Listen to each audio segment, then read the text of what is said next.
விசிக MLA Aloor Shanavas தொடர்ந்து கீழ்த்தரமான விமர்சனங்களை முன்வைத்து வருவதால் அருவருக்கத்தக்க அரசியல்வாதியாக முழுவதுமாக மாறியிருக்கிறார் என்று தமிழக வெற்றிக் கழகத்தைச் சேர்ந்த சையத் தெரிவித்துள்ளார். இதுகுறித்து அவரின் செய்திக்குறிப்பில், முதலில் நேத்து வந்த கூத்தாடி பேசலாமா என்று செய்யும் தொழிலை வைத்து தகுதி கற்பித்து இழிவு செய்து மிக கீழ்த்தரமான விமர்சனத்தை முன்வைத்தார். இப்போது உன் கூட்டணி போதைக்கு அம்பேத்கர் ஊறுகாயா என்று ஒருமையில் பேசி போதை ஊறுகாய் என்றெல்லாம் கொச்சையான வார்த்தைகளை பயன்படுத்தியுள்ளார்.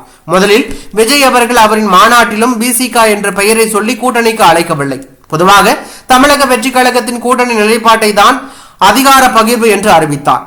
அது பொதுவாக சொல்லப்பட்டது. ஆனால் அம்பேத்கர் அவர்களின் புத்தக வெளியீட்டு நிகழ்விலும் விஜய் அவர்கள் கூறியது, ஆளும் அரசு மக்கள் விரோத ஆட்சியை தந்துவிட்டு 2026 இருமாப்பாக 200 வெல்வோம் என்பது கூட்டணி கணக்குகளை மட்டுமே நம்பிதான், மக்கள் சக்தியை நம்பி இல்லை. அந்த கூட்டணி கணக்குகளை மக்களே மைனஸ் ஆக்குவார்கள் என்று அண்ணன் திருமாவை குறிப்பிட்டு பேசியது. திருமாவளவன் அவர்கள் இந்த நிகழ்ச்சிக்கு வர முடியாமல் போனாலும் அவரின் மனது இன்றைக்கும் நம்ம கூட தான் இருக்கும் என்று அந்த நிகழ்ச்சியை பொருட்படுத்தி தான் பேசினார். கூட்டணி பற்றி பேசவில்லை. இதை உங்கள் தலைவர் திருமாவளவன் அவர்களே சரியாக புரிந்து கொண்டுள்ளார். அவர் இதை கூட்டணி சார்ந்த பேச்சாக பார்க்கவில்லை.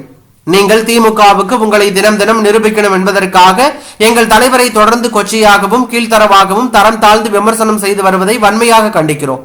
அதே மேடையில் விசிக துணை பொதுச் செயலாளர் ஆதவ் அர்ஜுனா சமகால அரசியல் பேசியிருந்தார். மன்னராட்சி முறையை 2026 முடிவுக்கு கொண்டு வரணும் என்று.